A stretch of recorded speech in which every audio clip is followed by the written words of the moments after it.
오늘 주일 예배 가운데 나오신 여러분들을 주님의 이름으로 환영합니다. 오는 길에 비가 진짜 많이 왔었는데 그쳐서 너무너무 다행인 것 같아요. 어제 새벽부터 비가 계속 왔는데 이제 아침이 되니까 딱 8시쯤 정전이 됐더라고요, 집에. 그래서 교회 가야 되는데 어떡하지? 물도 안 나오고 어두우니까 아무것도 안 보이는 그런 가운데서 남편이 저한테 물어봤어요. 오늘 교회 갈 거냐고. 당연하지. 비가 이렇게 오는데 갈 거네요. 당연하지.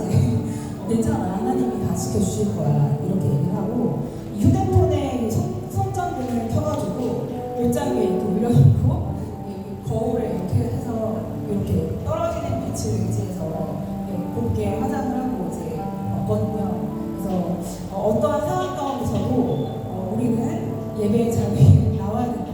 그래서 우리도 기쁜 마음으로 여러분 나오셨는데 이런 예배를 하나님께서 이렇게 귀한 발걸음해서 오신 여러분들을 이 예배를 더 기쁘게 받으실 줄을 믿습니다. 성령 충만한 사람이라고 하는 건 어떤 사람일까? 제가 이 성령 충만이 뭘까? 라는 이런 이 문장에 대해서 되게 고민을 많이 했었는데요. 얼마 전에 어떤 이제 말씀 듣다가 그 목사님이 그러시더라고요. 성령 충만한 사람은 누군가의 고통을 내 마음으로 아파할 줄 아는 그런 사람이에요. 그래서 성령 충만하면 생기는 일이 난 정말 쟤랑은 상종 못할 것 같아. 난 쟤랑은 절대 친구가 될 수 없을 것 같아. 라고 했던 그 사람과도 친구가 될 수 있고 그 사람이 이해가 되는 그리고 그 사람을 또 아파하고 가엾게 여기는 그런 마음이 생겨난다고 하고 어떤 사람의 아픔을 함께 감당할 용기가 생기는 사람이라고 하더라고요. 그래서 그 얘기를 들으면서 나는 성령님의 인도를 받지만 성령이 충만한 사람은 아니구나 하면서 굉장히 반성을 했거든요. 그래서 새해에는 좀 더 성령 충만한 사람이 되어서 누군가를 실족하게 하는 사람이 아니라 그 사람의 기쁨과 아픔을 함께 나누고 그 사람을 위해서 기도할 수 있는 그런 사람이 되어야겠다고 마음을 먹었어요. 여러분도 어떠세요? 성령 충만한 사람이 되고 싶으십니까? 네, 오늘 예배를 통해서 더욱더 하나님 앞에 성령 충만한 사람이 되겠다고 고백하는 그런 충만한 예배가 되기를 소원합니다. 이 시간 하나님께 예배하며 나아가기 원합니다.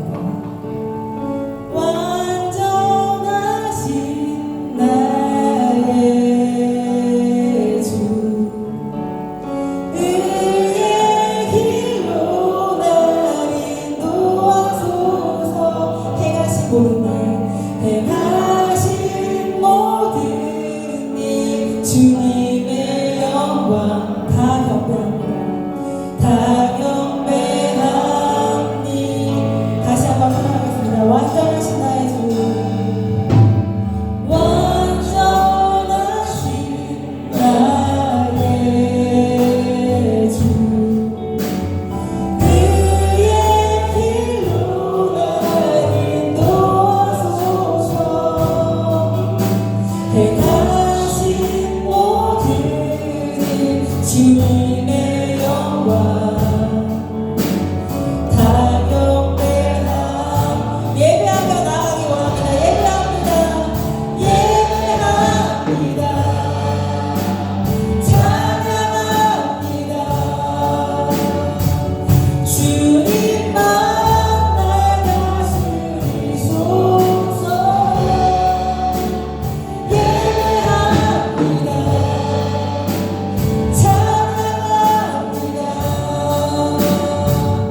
뒤돌아서지 않겠네. 주님 앞에 뒤돌아서지 않겠습니다. 뒤돌아서지 않겠네. 뒤돌아서지 않겠네. 어떠한 시련이 와도 수많은 유혹 속에도 진실하신 주님 약속 난 붙들리라. 아멘. 세상 위에 못하고 우리를 수용하여도 진실하신 주님 약속 난 붙들리라. 어떠한 신앙 속에도 어떠한 시련이 와도 수많은 유혹 속에도 진실하신 주님 약속 난 붙들리라. 세상 위에 못해도 우리를 조롱하여도 진실하신 주님 약속 난 붙들리라. 돌아서지 않으리. 언제나 신실하신 주님께 영광의 박수 올려드립니다.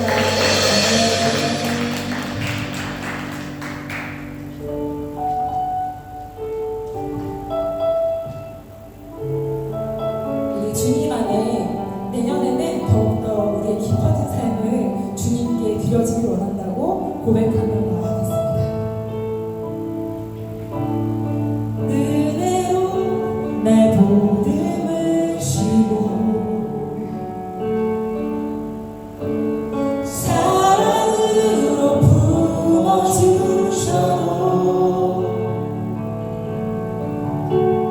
내 마음 한 자락도 지키지 못하는 이 모습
하나님을 예배합니다.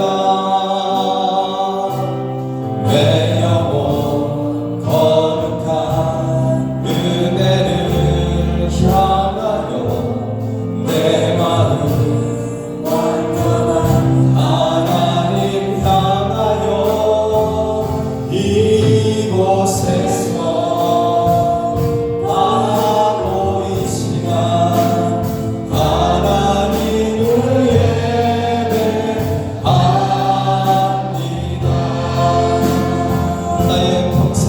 나의 평생에 하나같이 소원 주의 아름다우신 보면 사랑 노래하는 것 나의 왕 되신 주님의 얼굴 구하며 그 사랑 안에 머물러 사랑 노래합니다.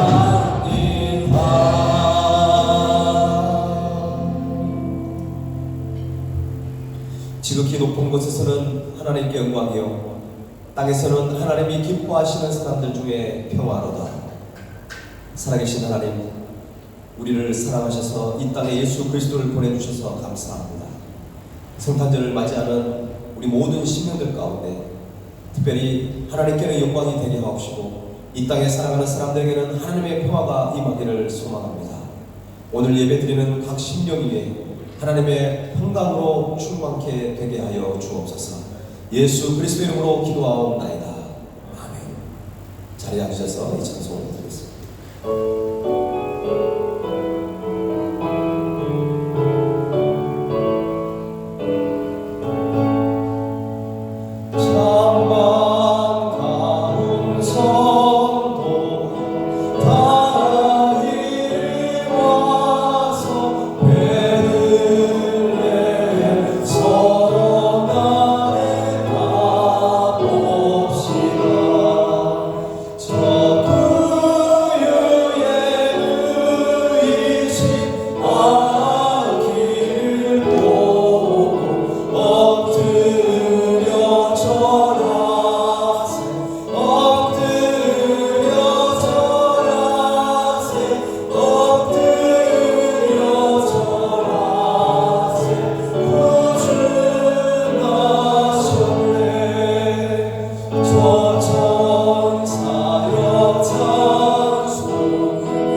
오늘 대림절 네 번째 주일 주님 앞에 나와 예배를 드리게 하시니 감사와 영광을 드리옵니다. 이 자리에 앉은 성도들 마음속에 예수 그리스도의 향기가 가득 넘쳐나게 하여 주시옵시고 오늘 예배를 통해서 하나님 아버지와 저의 관계가 회복되며 성령님 임재하여 주셔서 성령 충만한 예배가 될 수 있도록 인도하여 주시옵소서. 하나님 아버지, 연약하고 죄많은 우리를 사랑하사 이 땅에 아기 예수님을 보내주시고 우리의 죄를 사하기 위해서 십자가의 독생자 예수 그리스도를 내어주신 은혜를 기억합니다. 우리가 이 성탄의 기쁨과 감격을 잊지 않게 하시고 타상에 젖어 그냥 보내는 성탄절이 아니라 감사와 영광을 주 앞에 올려드리며 아직 예수님을 모르는 이웃과 인도네시아 현지인들을 위해서 성탄의 기쁨을 나누는 복음의 근거자로 살아갈 수 있도록 인도하여 주시옵소서. 사랑해 주님, 지난 한 주간을 돌아볼 때 주님의 은혜가 아닌 순간이 없었음을 고백합니다. 주님께서는 우리를 한순간도 놓치지 않고 돌봐 주셨음에도 우리는 주의 음성에 귀 기울이지 않고 우리 마음대로 선택하고 결정할 때가 더 많았음을 고백합니다. 우리들의 부족한 모습들을 고백하며 회개하오니 우리를 긍휼히 여기사 용서하여 주시옵소서. 주 예수 그리스도의 십자가 보혈로서 다시 거듭 태어나게 하시고 똑같은 죄를 다시 짓지 않는 어리석은 행동을 하지 않도록 우리의 삶을 온전히 주님께 드리는 인생 되게 하여 주시옵소서. 국민의 주님, 성탄의 기쁨이 가득히 할 이 시기에 세계 곳곳에서 전쟁과 자연재해로 고통받는 나라와 민족들이 있습니다. 그들을 불쌍히 여겨주시고 돌보아 주셔서 서로를 미워하고 죽이고 파괴하는 전쟁이 한속히 멈추게 하여 주시옵소서. 전쟁 대신 평화가, 파괴 대신 회복이, 슬픔 대신 기쁨이, 고통 대신 감사와 사랑이 넘치는 세상 되게 하여 주시옵소서. 특히 조국 대한민국을 국민이 여겨주시어 한속히 정치와 경제, 사회 질서가 안정되게 하시고 정치를 한 유종자들은 대한민국은 민주공화국이며 대한민국의 주권은 국민들에게 있고 모든 권력은 국민에게부터 나온다는 사실을 다시 알게 하시고 국민들을 두려워하고 국민들을 위한 정치를 할 수 있게 깨어있는 유정자들이 되게 하여 주시옵소서. 800만 기독교인들이 먼저 나라와 나라의 참된 주자를 위해서 기도하게 하시고 무속신앙이 아닌 말씀이 복음이 다시 되는 대한민국 되게 하여 주시옵소서. 발리 세운교회를 생각하시는 주님, 저희 발리 세운교회 주님의 은혜와 보살핌으로 24년도 모든 사역들을 잘 감당할 수 있었습니다. 또한 저희 24년도 마지막 사역과 25년도 첫 사역을 준비하고 있습니다. 23일 문득 마을 예수님께 드리는 선물과 1월 1일 순방 시험 드릴 계획 중에 있사오니 오직 주님께 의지하고 기도로 준비하게 하여 주시옵소서. 이 모든 사역 가운데 주님의 뜻과 주님의 영광만 드러나게 하여 주시고 물질이 부족한 곳에 물질이, 사랑이 부족한 곳에 사랑이 넘쳐나게 하시고 먼 길 오고 가는 길 안전하게 지켜주시어 사역에 동참하는 모든 성도들 가운데 주님의 축복과 평강이 함께하게 하여 주시옵소서.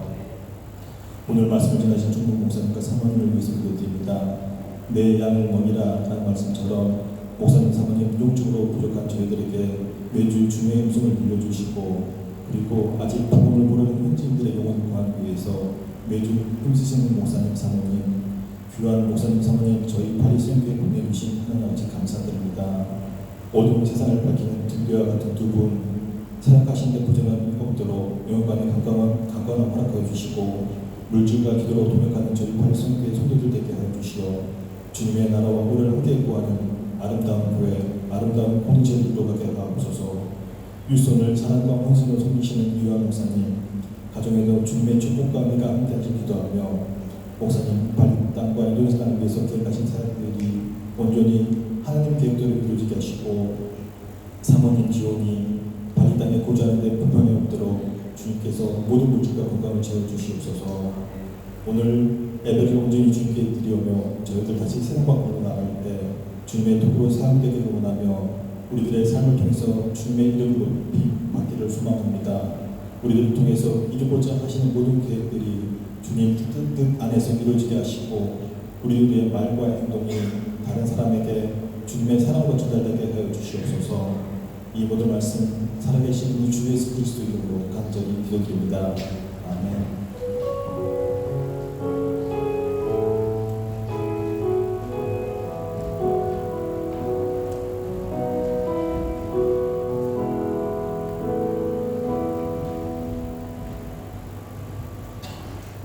드린 예물을 하나님께 공헌하겠습니다.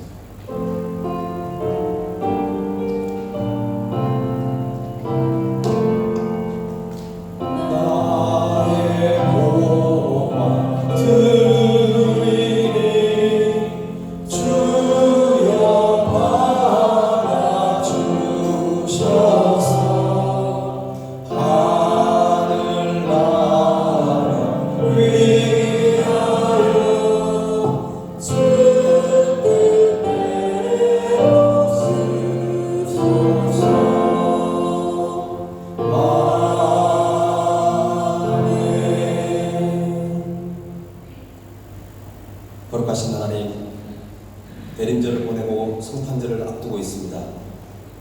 그러나 여전히 세상은 기와와 자연재해 그리고 국가의 위기 가운데 많은 사람들이 고통과 두려움 속에 빠져 있습니다. 평강의 왕이신 예수님께서 저들의 마음을 위로해 주시고 성탄의 은혜를 통해 다시 일어설 수 있는 믿음을 허락하여 주옵소서. 오늘도 마음과 뜻과 정성을 다하여 귀한 예물을 구별하여 드립니다. 모든 물질이 하나님부터 왔다는 사실을 깨닫고 드리는 우리의 신앙의 고백으로 드리는 시대일조와 또 감사의 예물들, 또 잃어버린 영혼들을 구원하게 드리는 선교 예물 하나님께서 기뻐 받아주시고 또 예수님께 드리는 선물과 함께 특별히 순방 미션 트립을 위해서 또 헌신하는 모든 가정들을 축복하셔서 참으로 이 물질이 쓰여지는 곳곳마다 잃어버린 영혼들을 구원하고 또 고통 가운데 있는 사람을 위로하는, 무엇보다도 이 땅 가운데 하나님의 나라를 세워가는 일에 이 예물이 아름답게 쓰임받게 하여 주옵소서. 하나님, 내일 이제 문둥마을로 가게 되는데 무엇보다도 비가 많이 오는 우기이지만 하나님께서 좋은 날씨를 허락하셔서 우리 많은 이웃 주민들이 와서 정말 그들이 복음을 듣고 주님의 사랑을 함께 경험하는 복된 시간 되게 하옵소서. 순방 미션 트립 준비 중에 있사오니 참여하는 모든 영혼들 가운데 함께 하시고 또 함께 기도하며 우리 발리 세움교회가 디아스포라 선교 사역을 온전히 감당하는 귀한 교회가 되게 하옵소서. 방학을 맞이하여 한국과 해외에 나가 있는 성도들이 많이 있습니다. 하나님, 어디 있든지 주의를 지키며 또 하나님께 예배하는 일에 게을리하지 않도록 하나님 신실한 믿음을 부어 주옵소서. 다시금 건강한 모습으로 다시 만날 때까지 하나님께서 늘 동행하여 주옵소서. 하나님, 우리 교회 안에 귀한 자녀들을 허락하셨습니다. 아이들이 어릴 때부터 실력 있고 영성 있는 아이로 잘 자라서 다음 세대를 책임질 글로벌 영적 리더로 삼아 주옵소서. 하나님, 오늘의 모든 예배를 주님께 의탁합니다. 성령 하나님께서 함께 하시고 우리에게 그 주님의 오심을 다시 한번 기다리고 다시 오실 주님을 함께 소망하는 그런 마라나타의 신앙을 갖는 복된 시간 되게 하옵소서. 감사와 찬양을 드리며 예수님의 이름으로 기도하옵나이다. 아멘.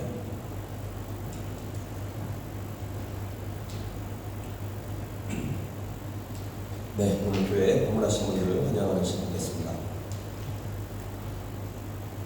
네, 우리 유리 할아버지 할머니 오셨는데요. 우리 김재수 목사님이시죠. 지금은 은퇴하셨지만 과거에 이렇게 많은 또 사역을 하신 목사님 사모님 우리 오셨는데 김다주엘 우리 집사님 부모님이신데 잠깐만 일어나 주시면 박수로 환영하겠습니다. 네, 감사합니다. 앉아주시고. 네, 그리고 우리 이상현 선생님 조카? 네, 조카죠. 우리 지금 반둥에서 지금 어학 연수하고 있습니다.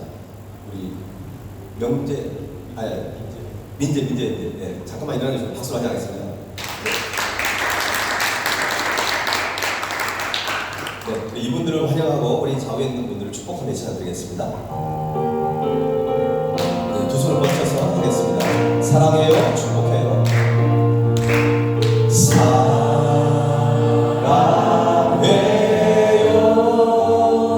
사랑해요, 축복해요.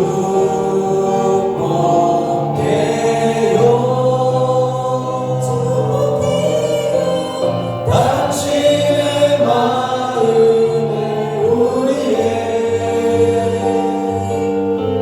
사랑을 드려요.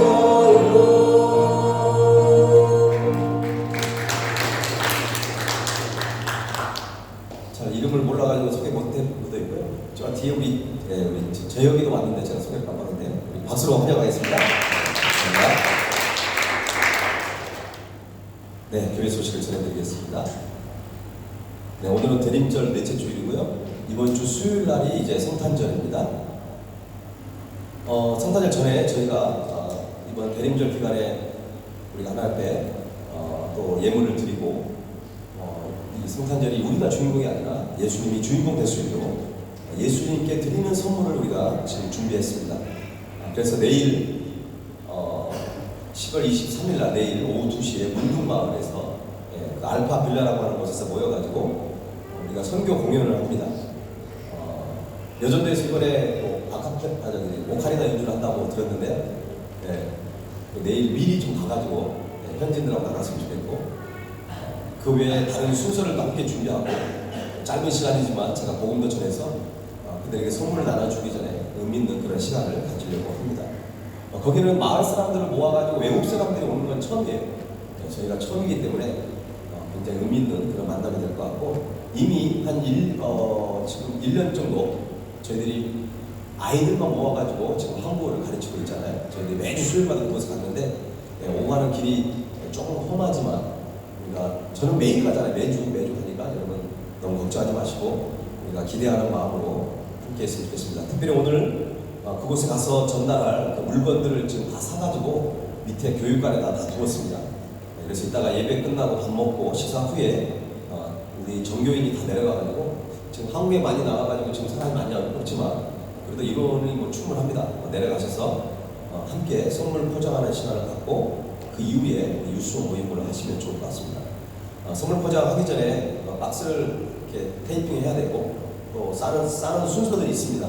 그 순서를 설명을 드릴 테니까 그렇게 잘 포장을 해서 그리고 내일 가실 분들은 지금 입구에 명단을 좀 적으신 분이 있는데 아직도 못 적으신 분이 있어요.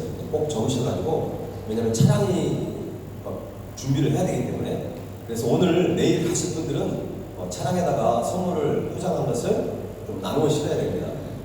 한 55개 정도 헌금이 좀 더 들어와가지고 제가 좀 더 준비했습니다. 그래서 55개 그리고 5개는 교회에 오는 그 기사들을 주려고 합니다. 그래서 55개를 총 실어야 되니까 내일 가신 분들은 미리 오늘 차에다가 5개나 10개 정도를 여러분들이 좀 싣고 가셔서 내일 같이 출발하시면 될 것 같습니다.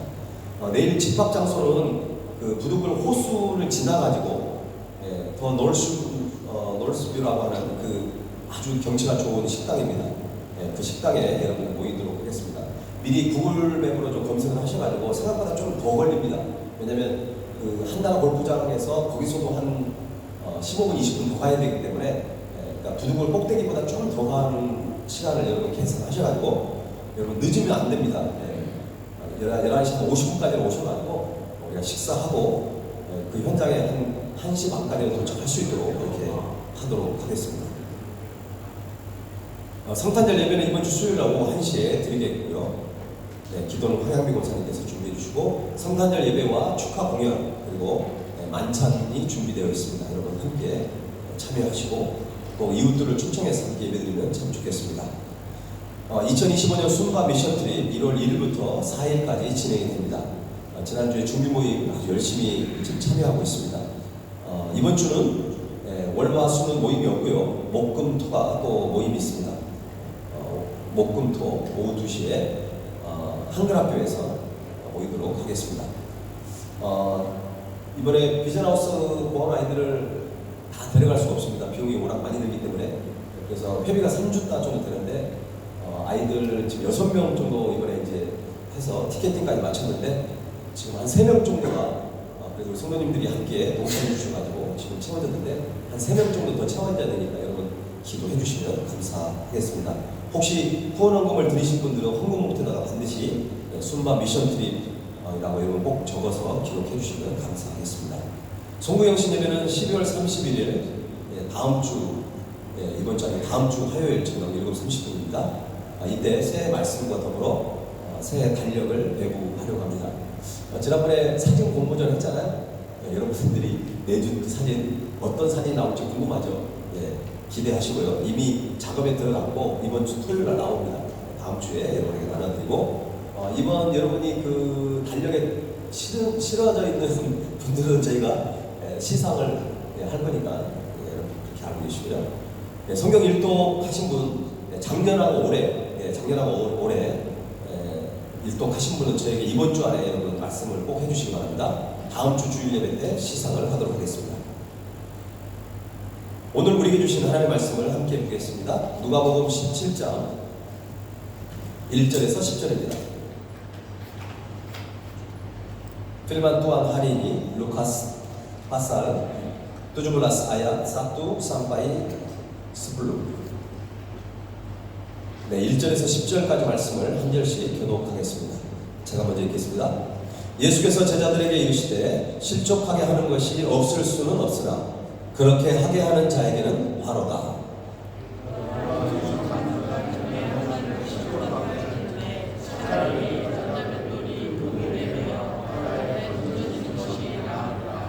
너희는 스스로 조심하라. 만일 내 형제가 죄를 범하거든 경고하고 회개하거든 용서하라.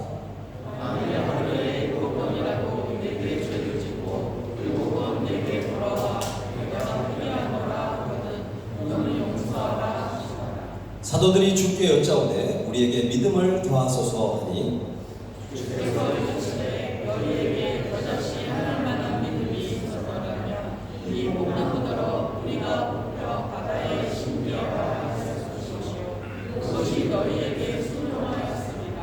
너희 중 누구에게 밭을 갈거나 양을 치거나 하는 종이 있어 밭에서 돌아오면 그대로 곧 와 앉아서 먹으라 말할 자가 있느냐?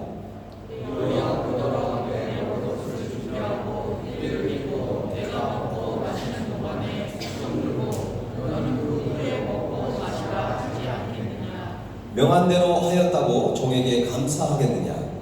이와 같이 너희도 명령받은 것을 다 행한 후에 이르기를 우리는 유익한 종이라 우리가 하여야 할 일을 한 것뿐이라 할지니라. 아멘. 여러분은 유럽 여행을 혹시 가보신 분 있나요? 유럽 여행을 가면 특히 영국을 방문할 때 필수 코스 중에 하나가 있습니다. 그것은 버킹엄 투어입니다. 저도 유럽을 프랑스, 스위스, 독일 이런 데를 갔는데 아직 영국 못 갔거든요. 그런데 영국의 이 버킹엄 투어가 유명하다고 합니다. 그 버킹엄 궁전에 그 근위대들이 교대식을 할 때 그 장면이 되게 많은 사람들이 그것을 보기 위해서 그곳에 모인다고 합니다. 11시가 되면 버킹엄 궁에 근무할 근위병들은 그 군악대의 음악을 맞춰서 행진을 시작을 합니다.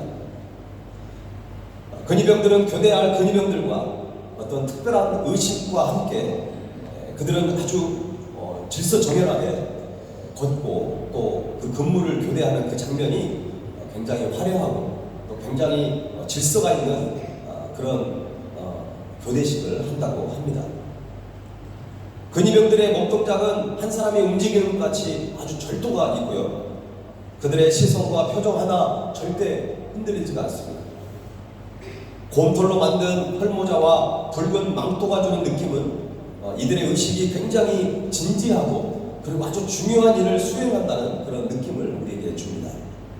그들의 진지함과 자신감 넘치는 동작들은 왕실을 지키는 나는 왕실을 지키는 사람이라고 하는 근위대라고 하는 그런 자부심을 가지고 그 일을 한다고 합니다.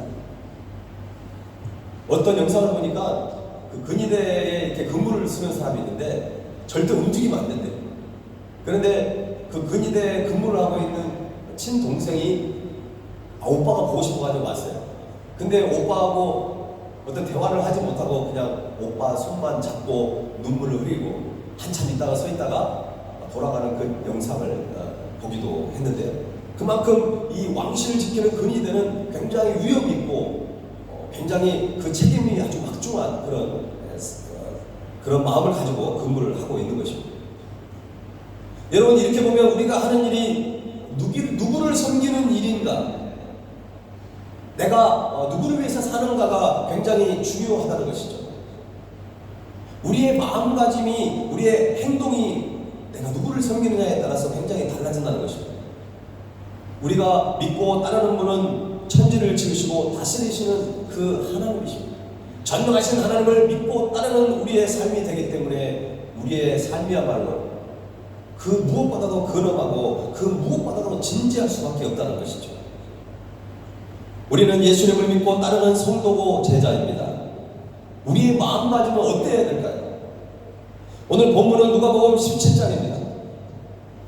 예수님을 믿고 따르는 성도와 제자가 갖추어야 될 네 가지 덕목을 우리에게 마음가짐을 알려주고 있습니다. 근데 이 네 가지를 잘 보면 처음 두 가지는 나와 다른 성도와의 관계에 대해서 어떤 마음가짐을 가져야 되는지를 말해주고 있고요. 그리고 나머지 두 가지는 하나님과의 관계 속에서 내가 어떤 마음가짐을 가지고 신앙생활에 될지를 우리에게 말씀해 주고 있습니다. 자, 그렇다면 한번 우리가 좀 살펴봤으면 좋겠습니다. 그리스도인이 가져야 될 마음가짐은 무엇일까요? 첫 번째는 작은 자가 실족지 않게 하는 마음가짐입니다. 본문 1절 말씀을 다시 한번 읽어보겠습니다. 1절 말씀 시작. 예수께서 제자들에게 이르시되 실족하게 하는 것이 없을 수는 없으나 그렇게 하게 하는 자에게는 바로다. 아멘. 예수님께서는 제자들에게 다른 사람을 실족하게 만드는 죄를 경계해야 한다는 것입니다. 실족해 하는 것으로 번역된 이 스칸달론이라고 하는 이 단어를 보면 어떤 새나 짐승을 잡기 위한 어떤 함정이나 올무를 의미하는 겁니다. 그러므로 다른 사람을 실족시킨다는 말은 다른 사람이 죄를 짓도록 만드는 행위를 가리킨다는 것입니다. 우리는 자신이 실족하는 일에 우리가 조심해야 하지만 나 때문에 다른 사람이 실족되는 일도 우리가 경계해야 한다는 것입니다. 자, 그러면 우리가 어떤 일을 할 때 다른 사람이 실족을 할까요? 한 세 가지 말씀드리면, 첫 번째는 바리새인들처럼 그릇된 믿음과 교리를 가르쳐가지고 하나님을 올바로 섬기지 못하게 하는 것입니다. 마태복음 23장 15절 말씀을 보면 예수님께서는 서기관과 바리새인들에게 이렇게 말씀하십니다. 화 있을진저 외식하는 서기관들과 바리새인들이여, 너희는 교인 한 사람을 얻기 위하여 바다와 육지를 두루 다니다가 생기면 너희보다 배나 더 지옥 자식이 되게 하는도다. 여러분, 이 외식하는 서기관들과 바리새인들이 다른 사람에게 안 좋은 영향을 줘가지고 오히려 지옥에 들어가게 한다는 것입니다. 여러분, 그들은 그리스도를 구주로 믿지 못하게 가르쳤고 어떤 인본주의적인 어떤 전통만 앞세우고 율법에 얽매여서 살도록 했다는 것입니다. 그야말로 신앙인이 아니라 종교인으로 살게 했다는 것입니다. 두 번째, 다른 사람을 실족해 만드는 것은요, 신앙생활에 대해서 낙심하고 부정적인 사람으로 만들어가지고 믿음을 잃게 만든다는 것입니다. 교회 공동체에 여러 가지 부족한 것들만 부각을 시키고 다른 성도들의 잘못된 것만 계속 지적을 하면서 교회 공동체에 대한 아주 부정적인 시각을 갖게 합니다. 그리고 신앙생활에 대한 회의감을 갖게 하는 것입니다. 어떨 때 시험이 들까요? 세상 사람들한테 상처받는 건 그래도 그건 낫습니다. 그런데 교회 안에서 어떤 세상 사람들과 똑같은 모습을 볼 때 우리는 실망을 하게 돼요. 그런데 여러분, 오해하지 마세요. 교회는 완벽한 사람들이 오는 곳이 아니에요. 이 땅에 존재하는 많은 교회들이 있지만 완벽한 교회는 하나도 없어요. 우리는 불완전한 존재고 우리는 죄인들입니다. 우리는 연약한 존재들이에요. 그래서 우리의 공동체는 연약할 수밖에 없습니다. 물론 우리가 건강한 공동체가 되기 위해서, 하나님이 기뻐하시는 교회가 되기 위해서 우리는 날마다 몸부림치고 기도하고 노력하고 헌신하고 희생하고 우리가 사랑하고 섬기는 일을 더 열심히 해야 합니다. 여러분, 신앙생활에 회의감을 갖고 교회에서 상처를 받게 되면 교회만 떠나는 것이 아니라 더 안타까운 것은 하나님 곁을 떠나버릴 수 있다는 것입니다.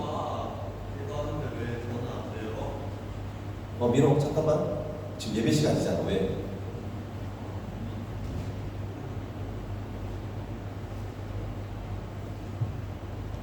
민호, 말하지 마세요. 너가 그러면 내가 실족해.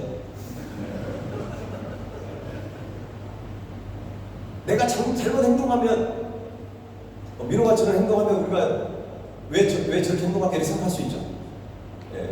그래도 민호가 지금 잘 성장하고 있고 지금 어른이 돼가고 있어요. 그 과정 속에 겪는 그 과정으로 우리가 볼 수 있는 것이죠. 그것을 사랑하고 품어버리면 별 문제가 안 되는데 그것 때문에 우리가 시험 들 수 있다는 것이죠. 가끔 우리 아이들이 돌아다니면서 막 소리를 지르기도 해요. 여러분 요즘에 교회에 아이들이 없어요. 야, 우리 교회는 이렇게 예배 시간에 뛰어다니는 아이들이 있다. 이렇게 생각하면 아무 문제 아니에요. 근데 아니 왜 저 부모는 애 하나 관수를 못할까? 이렇게 생각하면 시험이 드는 것입니다. 저희 교회는 아이들이 왔다 갔다 해도 전혀 문제가 되지 않습니다. 오히려 감사하고 기뻐하는 것입니다. 물론 예배를 하나님의 경건하게 드리는 건 중요하지만 정말 우리가 교회가 공동체가 어떤 마음을 가지고 한 사람을 실족시키지 않겠다고 하는 그런 마음을 우리가 가질 때 그 교회가 더 건강한 공동체가 돼가는 것입니다. 여러분 교회를 떠나고 하나님께서 떠나버리면 어떻게 되는지 아십니까? 오히려 교회를 핍박하는 안티 크리스찬이 되어버리는 것입니다. 제가 예전에 궁금해가지고 그 안티 기독교 그 사이트 같은 게 있어요. 여러분도 아마 네이버 검색하면 그냥 나와요. 들어가 보면 대부분 교회를 다녔던 사람들이에요. 교회를 안 다닌 사람이 교회를 부정하거나 핍박하지 않습니다. 오히려 교회를 다녔던 사람이 교회에 대해서 손가락질하고 비판하고 비난하고 때로는 기독교를 개독교라고 얘기하면서 비난을 하는 것입니다.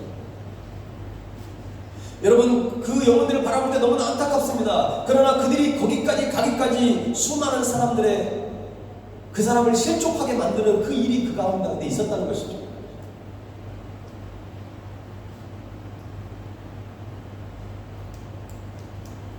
우리 교회도 불완전하고 우리 교회도 약합니다. 그러나 우리 교회가 더 건강한 교회가 되기 위해서 우리가 함께 교회를 세워가는 것이 우리에게 필요한 줄로 믿습니다. 해가 거듭할수록 또 교회가 창립한 그 연수가 늘어날수록 나이가 먹을수록 더 성숙해지고 더 많은 일을 감당하는 그런 교회로 쓰임 받아야 될 것입니다. 다른 사람을 실족해 만드는 것 한 가지만 더 말씀드리면 세 번째는 믿는 사람을 세속적인 죄로 유혹하는 것입니다. 술이나 게임이나 도박이나 음란이나 부정이나 불의한 죄를 짓도록 유혹을 한다는 것입니다. 여러분 오늘 본문은요 불신자들에게 선포하는 말씀이 아니에요. 오늘 본문은 분명히 예수님께서 제자들에게 말씀하신 거예요. 이미 교회를 다니고 있는 신앙생활하고 있는 저와 여러분에게 말씀하고 있는 것입니다. 자, 그런데 우리가 유혹을 받는 것이 세상 사람들을 통해서 받는 것보다도 쉽게 넘어가는 케이스가 어떤 경우냐면 같은 성도들끼리 유혹을 해버렸을 때 더 잘 넘어가요. 세상 사람들이 우리를 유혹할 때는 우리가 그들에게 나는 크리스찬이라고 하는 정체성을 가지고 그것을 거부하기도 하고 때로는 사용하기도 합니다. 그런데 교회 안에서 내가 신뢰하고 내가 따랐던 그 어떤 영적 멘토가 되시는 분이 우리를 이용해버리면 그거를 그냥 넘어가버리는 것입니다. 이걸 반대로 얘기하면 내가 어떤 사람적인 세속적인 죄를 가지고 누군가를 유혹해서는 안 된다는 것입니다. 여러분들이 교회 공동체 이름으로 모인 공동체는 절대적으로 이런 부분에 조심해야 되겠죠. 우리 교회는 그런 일이 없는데 어떤 교회는 남성교회 이름으로 모였는데 모임 잘하고 나서 2차로 어디에 가지 말아야 될 곳을 가버린다고 한다면 그것은 정말 하나님이 정말 안타까워하신 모임이 될 수밖에 없죠. 우리가 교회 이름으로 예수님의 이름으로 모이는 그 공동체만큼은 우리가 항상 거룩함을 유지해야 한다는 것입니다. 그러면 여러분 왜 이런 유혹에 빠지는 것일까요? 그것은 인간은 그만큼 약하기 때문에 그렇습니다. 자, 2절 말씀하고 같이 읽어볼까요? 2절 시작. 그가 이 작은 자 중에 하나를 실족하게 할진대 차라리 연자맷돌이 그 목에 매여 바다에 던져지는 것이 나으리라. 여기서 작은 자라는 말이 있지 않습니까? 여기서 작은 자라는 것은 연약해서 상처받기 쉬운 사람을 얘기하는 것입니다. 그래서 유혹에 쉽게 넘어가는 것입니다. 따라서 우리는 다른 성도들을 대할 때, 특히 신앙이 성숙하지 못한 성도들을 대할 때 우리는 더 조심해야 합니다. 말 한마디, 나의 행동 하나가 그 사람에게 큰 실망과 상처를 줄 수 있다는 것이죠.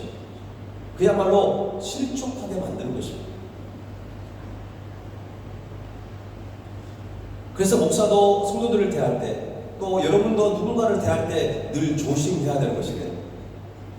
여러분, 거꾸로도 있습니다. 여러분, 목회자는 상처 안 받습니까? 똑같습니다. 여러분의 말 한마디, 여러분의 행동 하나가 저에게도 때로는 비수처럼 꽂힐 때도 있습니다. 그래서 참아야 되죠. 목회자로 살아가면서 신앙생활 하면서 가장 힘든 부분들이 그거예요. 다른 성도들처럼 때로는 화도 내고, 때로는 그냥 보기 싫으면 안 봐도 되는 그 관계가 됐으면 좋겠는데, 사실 그건 크리스찬의 모습도 아니고 목회자의 모습도 아닐 거예요. 아닙니다. 그것은 분명히. 그래서 우리는 작은 자 한 사람을 소중하게 여기는, 한 영혼을 정말 소중하게 여기는 그런 마음을 가지고 있으라는 것이죠. 오늘 예수님은 어떻게까지 얘기합니까? 한 사람을 실족하게 만들면 연자 맷돌을 목에 메고 그냥 바다에 빠져 죽는 게 낫다는 것입니다. 그만큼 한 영혼을 실족하게 하는 것이 우리에게 굉장히 중요한 일을 하는 것입니다. 혹시 여러분 가운데 다른 사람 때문에 내가 좀 실족하려고 해, 약간 실족하려고 하는 마음이 여러분 있다고 한다면, 여러분 이 찬양의 가사를 묵상해 보시기 바랍니다. 사람을 보며 세상을 볼 때 만족함이 없어요. 나의 하나님 그분을 뵐 때 나는 만족해요. 교회에서 신앙생활 할 때 사람을 보면 실망할 수밖에 없어요. 그렇기 때문에 우리는 하나님을 바라보고 신앙생활을 해야 하는 거예요. 그때 우리는 온전히 만족할 수 있는 것입니다. 어느 공동체도 마찬가지예요. 여러분, 더욱더 주님만을 바라볼 수 있는 저와 여러분이 될 수 있기를 간절히 바랍니다. 그리스도인들은 다른 성도들이 잘못된 길을 가도록 가르쳐서는 안 된다는 것입니다. 바른 믿음으로 살아가도록 격려하고 도와줘야 하는 것입니다. 우리가 다른 사람이 죄를 짓는 일에 통로가 되어서는 안 된다는 것입니다. 바로 여러분들이 죄의 통로가 아니라 복음의 통로가 됐으면 좋겠고, 바로 여러분을 통해서 하나님의 살아계심을 정말 실제적으로 경험할 수 있는 그 은혜의 통로가 될 수 있기를 간절히 바랍니다. 우리 오늘 성도들이 많지 않아요. 만약 여러분들이 아멘 안 하면, 그동안 아멘 했던 사람은, 이 자리에 없는 사람은 아멘을 한 건가요? 아멘입니까? 그렇죠. 저를 좀 착각하게 만들지 마세요. 그리스도인이 가져야 될 마음가짐 두 번째는 구제불능한 자도 용서하는 마음가짐입니다. 3절 4절 말씀을 한번 같이 읽어봅시다. 3절 4절 시작. 너희는 스스로 조심하라. 만일 내 형제가 죄를 범하거든 경고하고 회개하거든 용서하라. 만일 하루에 7번이라도 내게 죄를 짓고 7번 내게 돌아와 내가 회개하더라 하거든 너는 용서하라 하시더라. 아멘. 당시 유대교 랍비들은 3번까지는 용서를 해야 한다고 가르쳤어요. 이웃을 용서하는데 3번까지 용서할 수 있다고 최선의 자비를 베푸는 일이라고 가르쳤습니다. 그런데 오늘 본문에 예수님이 뭐라고 그랬죠? 하루에 7번 죄를 범하더라도 용서하라는 것입니다. 여러분, 사실 예수님은 하루에 7번만 얘기하는 게 아니에요. 마태복음 18장에 보면은 뭐라고 나와있죠? 70번씩 7번. 7은 49, 490번. 야, 490번이 어마어마한 숫자인데, 이거는 뭐냐면 단순히 그냥 490번을 용서하라 그 말이 아니에요. 무조건 용서하는 거죠. 모든 것을 다 용서하는 것입니다. 여러분, 예수님께서 이렇게까지 말씀하신 것은 불의한 사람이라도 그가 잘못을 용서하고 잘못을 회개하고 돌아온다고 한다면 우리는 용서해야 한다는 것입니다. 어찌 보면 그 사람의 죄의 문제는 우리와 상관이 없습니다. 하나님이 우리의 모든 우리의 죄를 우리가 회개했을 때 용서해 주신 것처럼 그 죄를 용서해 주시는 하나님이에요. 그런데 하나님이 용서했는데 우리가 자꾸 용서 안 하려고 하는 것이죠. 우리가 때로는 인정하지 않을 때가 있는 것입니다. 예수님께서 용서의 교훈을 하시는 뜻에는 2가지 배경이 있습니다. 첫 번째 배경은 믿는 성도가 죄를 범했다고 해서 함부로 정죄하게 되면 그로 하여금 실족하는 죄를 범하게 된다는 것입니다. 당시 바리새인들은요 얼마나 엄격했는지 조금만 죄를 지어도요 이스라엘 사람들은 선민의식을 가지고 있잖아요. 하나님께 택한 백성이라는 그런 자부심을 가지고 살았는데 조금만 죄를 지으면 그 선민의 자격을 파탈시켜버리는 거예요. 여러분 성경에도 나와 있지 않습니까?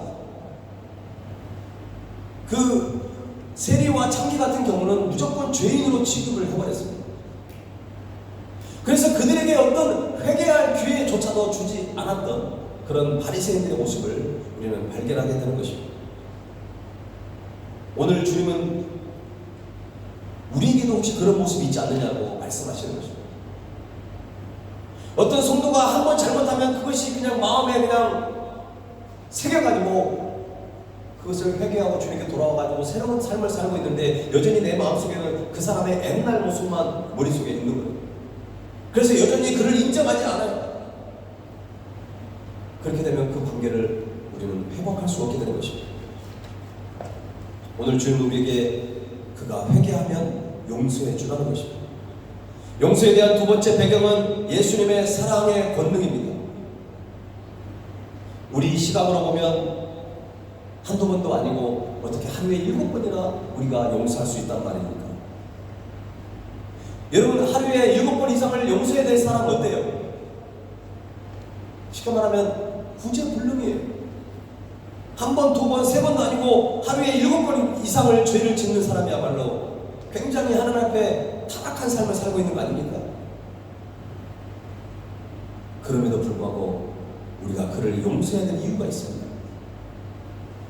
그것은 바로 주님의 사랑의 권능이 있기 때문에 그렇습니다.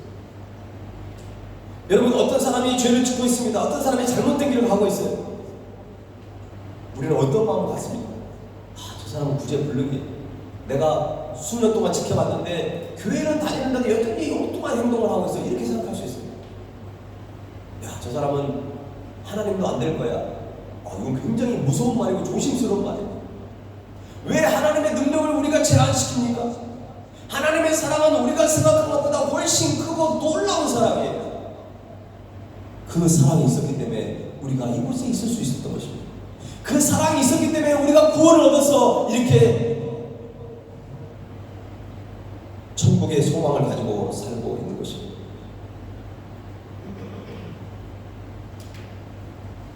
사랑과 구제와 용서는 주님의 권능을 믿는 믿음 안에서 우리가 베풀 수 있는 것입니다. 우리를 끝까지 포기하지 않으시고 하나님의 자녀로 부르시고 구원을 베풀어 주신 주님께서는 성도들 한 사람 한 사람을 절대 포기하신 적이 없다는 것입니다.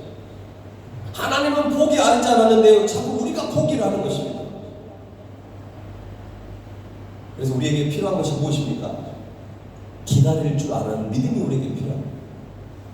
여러분 성숙한 신앙에는요 기다릴 줄 아는 사람입니다. 여러분 무조건 빨리빨리 한다고 되는 것이 아니에요. 때로는 기다림을 통해서 우리가 회개할 기회를 얻을 수도 있고요. 내 자신의 부족함을 발견할 수도 있는 것입니다. 여러분 그래서 여러분이 어떤 기도를 하나님께 드리잖아요. 그럼 기도가 당장 응답이 안 돼요. 그거 우리에게 꼭 부정적인 영향이 아니에요. 조금 하나님의 응답이 더디 오더라. 그 시간은 우리 인생에서 정말 필요한 시간이고 굉장히 값진 시간이 될 수 있다는 것입니다. 바라기는 여러분들이 참고 인내할 수 있기를 간절히 바랍니다. 그리스도인이 가져야 될 마음가짐 세 번째는 큰 믿음보다는 바른 믿음을 추구하는 마음가짐입니다. 무엇이 믿음이 있는 것이고 무엇이 믿음이 없는 것일까요? 믿음이 있는 것은 아는 것을 행동으로 옮기는 것입니다. 믿음이 없는 것은 아무리 많이 알고 있어도 행동으로 옮기지 않는 그야말로 머릿속에만 머물러 있는 그런 신앙은 살아있는 믿음이 절대 아닙니다. 바리새인들은 정말 많은 것을 알고 있었습니다. 하나님의 말씀을 달달달 외웠고 율법과 그리고 모든 규정들을 너무나 잘 알고 있었습니다. 그러나 그들은 하나님의 사랑을 놓쳐버렸고 메시아로 보낸 예수님도 잘 알아보지 못했습니다. 그것은 왜 그렇습니까? 그들이 알고 있는 지식을, 그리고 그들이 알고 있는 것들을 행동으로 옮기지 않았기 때문에 그런 실수를 범하는 것입니다. 그들에게는 위선이 남아있습니다. 그들은 형식만 남아있다는 것입니다. 6절 말씀을 보면 주께서 이르시되 너희에게 겨자씨 하나할 만한 믿음이 있었더라면, 우리에게 하나님은 많은 것을 요구하는 게 아닙니다. 겨자씨 하나할 만한 믿음이 있었더라면 이 뽕나무대로 뿌리가 뽑혀 바다에 심기어라 하였을 것이요 그것이 너희에게 순종하였으리라. 예수님은 우리가 무조건 큰 믿음을 가지라고 말씀하지 않으십니다. 적은 믿음이라도 그 겨자씨만한 믿음이라도 바른 믿음을 우리가 가질 것을 말씀하고 있는 것입니다. 그런데 여기서 우리가 생각해봐야 할 것이 있습니다. 왜 예수님은 우리의 믿음이 작은 것을 상징한다고 한다면 우리들의 믿음이 어떤 먼지만한 믿음 이렇게 얘기할 수도 있잖아요. 근데 왜 겨자씨라고 비유를 할까요? 먼지는 먼지 그 자체가 있습니다. 더 이상 변함이 없어요. 그러나 이 겨자씨는 달라요. 겨자씨가 너무나 작아요. 팔이 똥만해. 그런데 너무나 작은 겨자씨지만 그것이 땅에 심겨지면 나중에 이것이 자라나가지고 어떤 나무처럼 돼가지고 새들이 날아와가지고 앉을 만한 그런 큰 나무가 된다는 것입니다. 다시 말해서 겨자씨라고 하는 의미는 이런 먼지하고 달라요. 겨자씨는 그 안에 생명이 살아 움직이는 것입니다. 바른 믿음을 갖게 되면 그 믿음이 지금 계속 성장할 수 있는 것입니다. 바른 믿음을 가졌을 때 큰 믿음을 소유할 수 있는 것입니다. 잘못된 믿음을 갖는다는 것이 우리에게는 때로는 신앙생활에 굉장한 걸림돌이 되는 것입니다. 믿음은 크기가 중요한 것이 아니라 바른 믿음을 갖는 것이 중요합니다. 여러분, 제가 드리는 말씀을 좀 잘 또 오해하시면 안 돼요. 우리가 하나님을 향한 믿음의 크기가 정말 신실하고 믿음의 크기가 크다, 그걸 갖다 부정하는 것은 아니에요. 오늘 제가 여러분에게 강조하는 것은 큰 믿음이 필요합니다. 그러나 중요한 것은 크기가 작고가 중요한 것이 아니라 바른 믿음, 바른 마음가짐, 바른 방향이 있어야 한다는 것입니다. 우리가 교회에서 봉사를 할 때 내 생각, 내 마음, 내 뜻대로 그냥 열심히만 하면 다 되는 것이 아니에요. 아까 우리가 찬양 드렸잖아요. 주님 뜻대로 살기로 했는데 뒤돌아서지 않으니, 주님은 저쪽으로 가고 있는데 우리는 반대쪽으로 가고 있어요. 그러면서 열심히 갔다고 그러는 거예요. 그건 잘못된 길로 가는 거잖아요. 잘못된 열심이 오히려 공동체를 힘들게 하는 것입니다. 잘못된 행동이 사람들에게 상처를 주고 그 사람을 실족하게 하는 것이에요.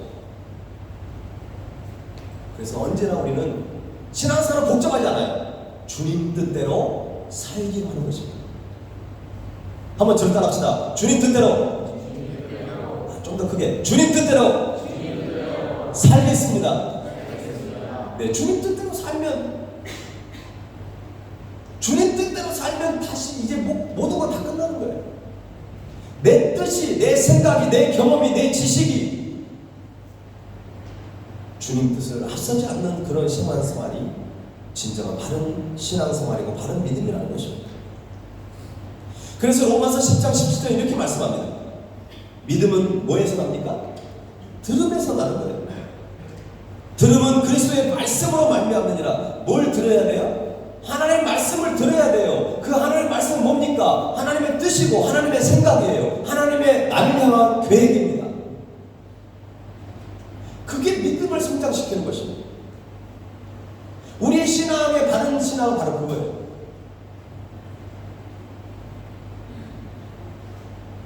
신앙은, 바른 믿음은 듣는 것이고 들음에서 나오는 믿음이 바른 믿음인 것입니다. 그래서 신명기 6장에 뭐라고 말합니까? 이스라엘아 들으라. 쉐마 이스라엘. 이스라엘만 듣는 게 아니라 우리 조국 대한민국도 하나님의 말씀을 들어야 되겠죠. 저와 여러분도 하나님의 말씀을 들어야 합니다. 그래야 우리는 바른 길을 갈 수 있어요. 한국교회가 타락한 것은 지도자들이 하나님의 말씀을 듣지 않는 것입니다. 성도들이 하나님의 말씀을 듣지 않아요. 많은 정치인들도 마찬가지예요. 하나님을 두려워하지 않습니다. 하나님을 두려워할 줄 아는 지도자가 뽑힐 수 있도록 우리는 기도해야 합니다. 바라기는 여러분들이 비록 개사시만한 작은 믿음이라 할지라도 그 믿음이 하나님이 보시기에 기뻐하시는 다른 믿음일 수 있기를 간절히 바랍니다. 하나님은 그 믿음을 사용하여 줄 줄로 믿습니다. 그리스도인이 가져야 될 마음가짐 하나만 더 말씀드릴게요. 오늘은 네 번째까지 합니다. 겸손한 마음가짐입니다. 겸손한 마음가짐. 어떤 글에서 이런 내용이 있었습니다. 하나님은 겸손의 문을 통해 들어오십니다. 그런데 사탄은요, 교만의 문을 통해 들어옵니다. 참 겸손은 나는 겸손하지 않다고 생각하는 것입니다. 근데 대단한 겸손은 뭔지 아십니까? 나는 교만하다라고 생각하는 것입니다. 근데 최고의 교만은요, 나는 교만하지 않다라고 생각합니다. 그런데요, 구제불능인 사람의 교만은 뭔지 아십니까? 나는 겸손하다고 생각하는 것입니다. 여러분은 겸손한가요? 교만한가요? 지금 여러분 자신을 생각할 때 여러분은 겸손한 사람인 것 같아요? 교만한 사람인 것 같아요? 여러분이 만약에 나는 교만한 사람이다 그러면 여러분은 정말 대단한 겸손의 사람인 거예요. 여러분이 혹시 마음 가운데 나 정도는 겸손하지? 그러면 죄송합니다. 구제불능의 교만한 사람.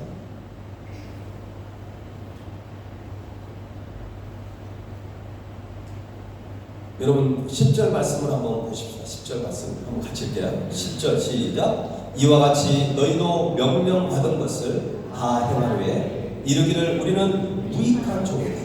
우리가 하여야 할 일을 한 것뿐이라 할지니라. 이 10절 앞에 있는 말씀의 내용을 보면 종이 밖에서 열심히 일을 하다가 돌아왔어요. 자, 근데 주인이 밖에서 오늘 하루 종일 때 앞에 서서 풀을 뽑고 무슨 열심히 일을 하다 왔어요. 그러니까 주인이 보니까 너 열심히 일했으니까 너 좀 쉬어. 저녁은 내가 알아서 먹을게. 주인이 그렇게 얘기하지 않죠. 주인은 종한테 밖에서 아무 열심히 일을 해도 종이 해야 될 일을 계속 시키는 거예요. 그래서 이 종이 피곤한데도 불구하고 주인에게 열심히 음식을 장만해가지고 주인한테 주고 그 다음에 자기도 밥을 먹고 이제 휴식을 취하는 것이죠. 그리고 그 말씀이 이제 10절 말씀에 나오는 거예요. 이와 같이 너희도 명령받은 것을 다 행한 후에 이르기를 우리는 무익한 종이다. 우리가 하여야 할 일을 한 것뿐이라 할지어다. 혹시 여러분이 신앙생활 하면서 지금까지 나오면서 하나님 제가 이렇게 일을 했으니까 저는 하나님 앞에 큰 상금이 예비되어 있겠죠. 그리고 하나님 저는 자랑스럽습니다. 아니면 이걸 가지고 막 사람들에게 자랑하고 싶은 마음이 내 마음 가운데 충만하다면 좀 겸손하지 못한 것이죠. 여러분 오늘 이 10절 말씀은 우리는 무익한 종이다라고 고백하고 있습니다. 무익하다는 것은 쓸모가 없거나 불필요하다는 의미가 아닙니다. 자신이 주님을 위해 열심히 봉사하고 누군가를 섬기는 것이 전혀 자랑할 것도 보상받을 것도 아니라고 생각하는 겸손한 마음가짐을 나타내는 것입니다. 우리가 내일 문둥마을에 가가지고 이제 우리가 준비한 그래도 우리가 60박스 정도 준비했잖아요. 거의 1000만 루피 정도 예산이 들었습니다. 우리가 가가지고 우리가 당신을 이렇게 준비했고 이렇게 험한 길을 우리가 찾아왔다고 그냥 어깨에 힘을 주면서 그냥 그 사람들을 대한다고 한다면 하나님의 사랑과 복음은 우리를 통해 흘러갈 수 없을 것입니다. 비록 우리가 헌금을 하고 우리가 헌신하고 우리가 박스를 준비하고 우리가 낑낑대면서 거기까지 찾아갔지만 우리가 그들을 바라보면서 해야 할 일을 한 것처럼 너무나 당연한 일을 한 것처럼 우리가 생각을 해야지 그것이 우리에게 누군가에게 자랑할 만한 그것이 되어서는 안 된다는 것입니다. 여러분들이 교회에서 교사로 찬양팀으로 또 남성교 예전도의 임원으로 여러분 얼마나 애쓰셨어요. 포도원의 또 청지기로. 그러나 이것이 누군가에게 자랑거리가 되고 나의 의를 나타내는 일에 이것을 사용된다면 우리는 어느 순간에 교만에 빠져버릴 수 있는 것입니다. 그러면 시험에 드는 거예요. 목회자가 목회를 하면서 좀 힘든 줄 중에 하나가 어떤 분들이 인정해주지 않아가지고 좀 애들 말로 삐져버리는 거죠. 섭섭병이 빠져버리는 거예요. 섭섭병이 걸려버리는 거예요. 사실 인정해주면 돈도 안 들어가서 잘 해주면 좋은데, 근데 우리는 이걸 기억해야 돼요. 사람들에게 인정받고 칭찬받아버리면 때로는 하나님께 칭찬받을 일이 없을 수도 있어요. 여러분, 저도 마찬가지예요. 목회자도 마찬가지입니다. 성도들이 목사님에게 늘 격려의 말, 위로의 말, 칭찬의 말만 생각하고 있다고 한다면, 이 귀가 그런 쪽에 발달되어 있다면 시험에 빠질 수밖에 없죠.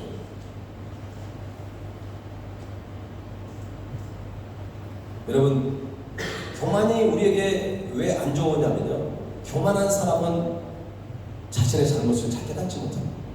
그래서 회개하지 않아요. 겸손한 사람은 회개하는 사람입니다.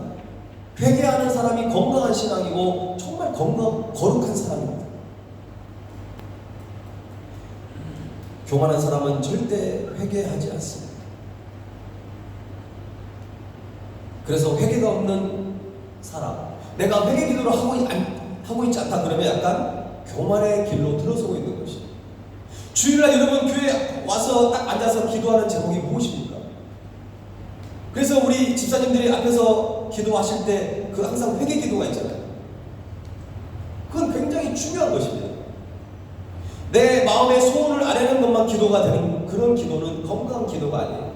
여러분이 집에서 기도하다 어디서 기도한 간에 가장 먼저 기도할 것은 하나님께 감사하십시오. 하나님, 나를 이렇게 불쌍한 영혼을 택해 주시고 하나님의 자녀 삼아 주시고 천국 백성 삼아 주신 것을 감사하시고, 그 두 번째는 꼭 회개 기도를 하셔야 합니다.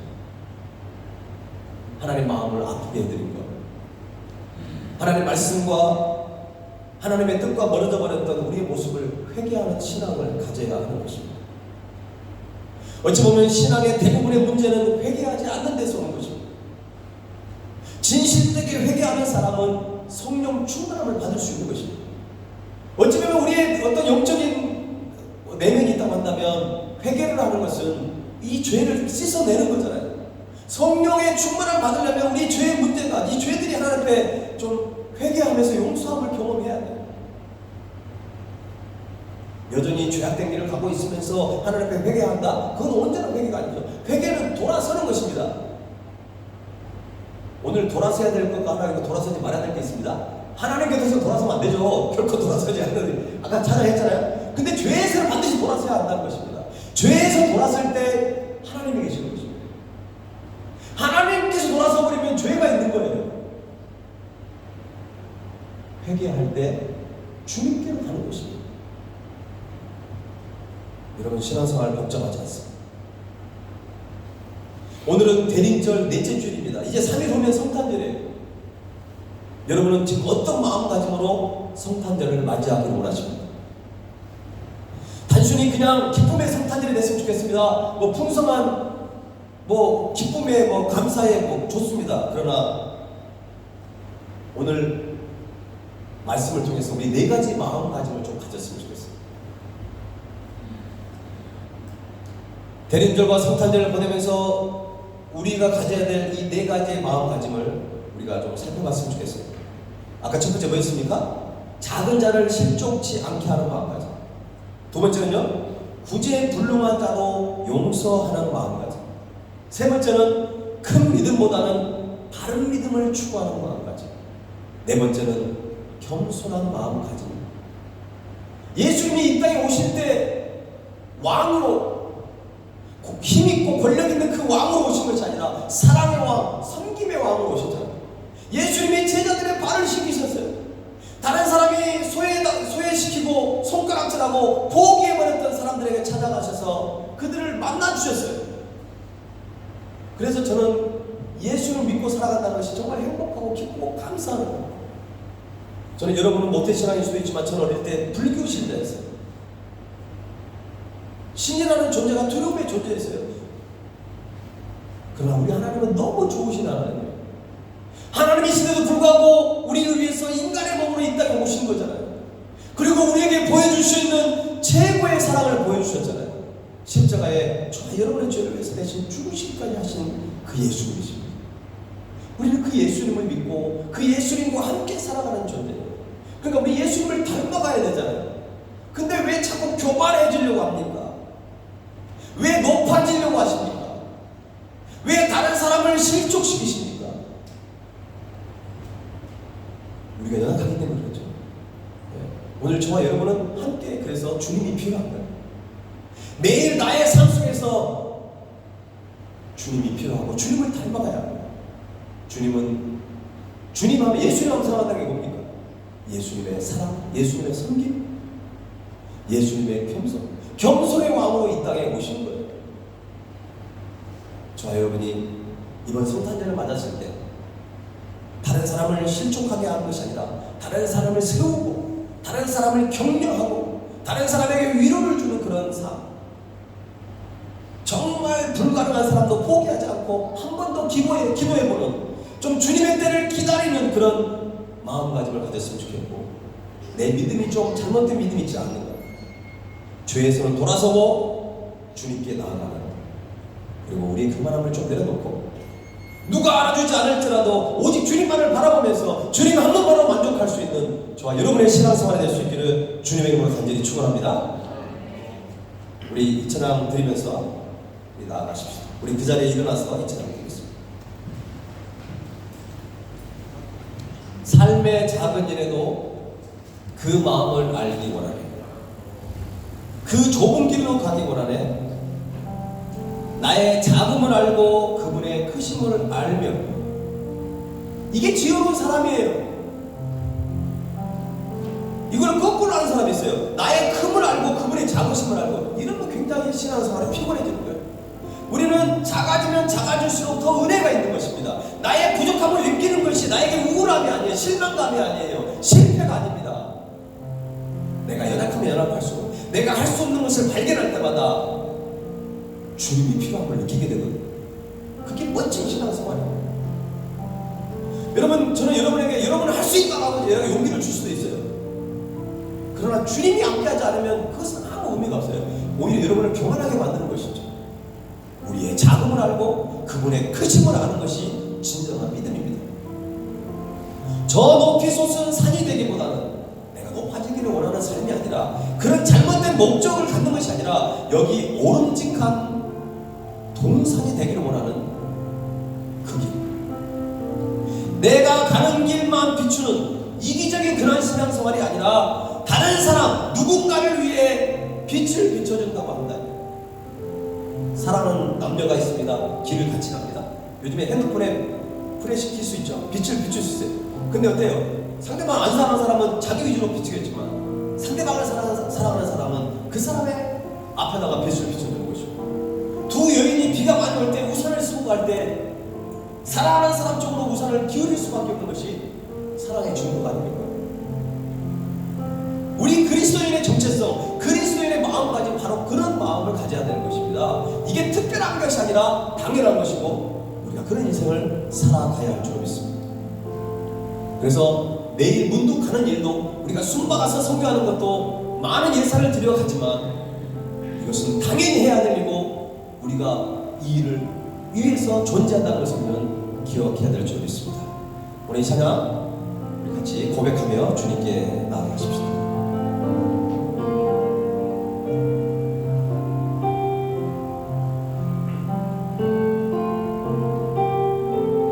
삶의 작은 일에도 그 마음을 알기 원하네.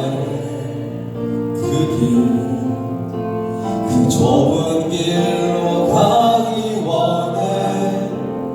나의 작음을 알고 그분의 크심을 알며 소망 그 깊은 길로 가기 원하네.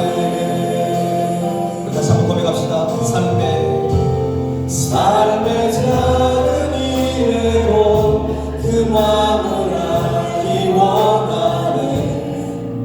그 길, 그 좁은 길로 가기 원해.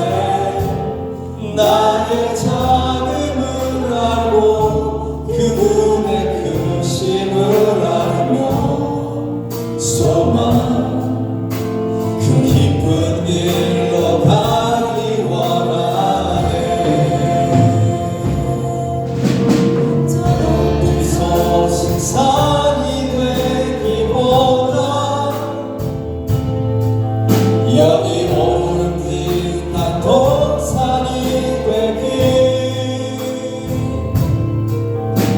내 가는 길만 비추기보다는 누군가의 길을 비춰준다면 내가 노래하듯이 내가 노래하듯이 또 내가 얘기하듯이 사랑이 난 그렇게 주기 원하네. 삶의 한 절이라도 그분을 닿기 원하네. 사랑 그 높은 길로 가기 원하네. 우리 잠깐 기도하겠습니다. 여러분, 예수님의 마음을 닮으면 이 모든 것은 우리가 바른 신앙생활을 할 수밖에 없습니다.